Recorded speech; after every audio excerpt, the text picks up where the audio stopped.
usta bolalar, necha yillik usta bolalar. Xullas, ba'zi futbolka chiqartirardik, endi elektro degan rangini oldik. Mana shunaqasi bolalarga ma'qul bo'lyapti, xursandmiz.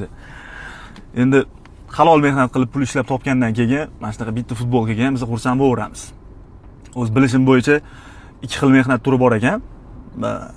Fiziki, jismoniy mehnat qilib pul topiladi, aqliy mehnat qilib pul topiladi. Haloli.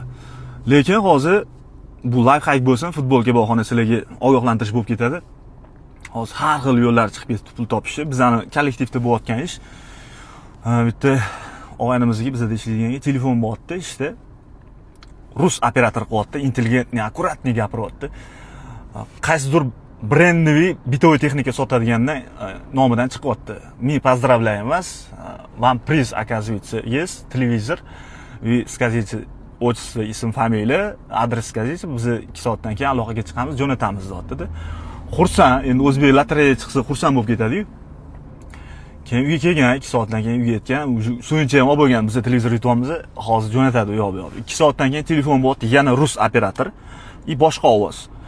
Sizni nomingizga 2 soat oldin kredit olingan 50 million deyapti-da. Ani bola shokda. Endi biz xat hujjat kuniga ishimiz tushmaydi kreditlarga, biz ustachilik qilamiz, shuni hisobiga dodira qo'ygan, qarang strategiyan. Birinchi aloqaga chiqib aldayapti-da, ani odam, "Voy, men unga ism familiyamni aytib qo'ydim. Voy, rostdan men nomga kredit olindi" deb shugankada keyin aytibdi. To'xta deyapti, men Face ID operatorga, rus operatorga aytibdi. Men Face ID bermadim, ana pasportimni ko'rsatmadim. Qanaqasiga men nomga kredit olinishi mumkinsa, yo'q, sizning nomingizga kredit olingan qanaqadir moddalarni ruschalab tushuntirayotganmiz-da. Keyin u aytgan ruschani tushunadi, lekin razgovor yo'q. O'zbek operatorga berman, o'zbek bilan gaplashaysiz. Yo'q, bizda o'zbek operator yo'q deganda. Seli markaziy bankda qanaqa o'zbek operator bo'lishi mumkin emas, to'xta deganda o'chirganda bitta simdosh bankda ishlar ekan. O'sha bankda ishlaydigan simdoshiga telefon qilgan, mana shunaqa vaziyat bo'ldi. Pasportni bermading, Face ID'ni ko'rsatmading desa, yo'q, bo'ldi, telefonni o'chirib blokka tiqib tashladi degan. Menga uni aytib beruvdi 3 kun oldin. Keyin menga telefon bo'pti, 3 kundan keyin qarayman, shu narsani ko'p o'ylab yurganimgami. Keyin bitta rus bola qilyapti menga ham akkuratniy gapirlash. Men вас поздравляем dedi, уже va kulgim qisab ketdi-da. Bratishka, это уже старый трюк. Aka bu bo'lgan-ku dedim-da.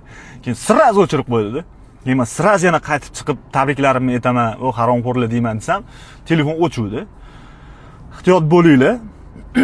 Shunaqa variantlar bilan demak olinar ekan, agar pasportda Face ID'ni bersangiz, sizning nomingizga kredit olish mumkin ekan. Bo'lmasa, o'zidan o'zi bizani bezovta qilmaydi-yu. Yaqinlarga tashlab qo'yinglar, shunaqa xato qilishmasin. Halolidan qo'ymasin.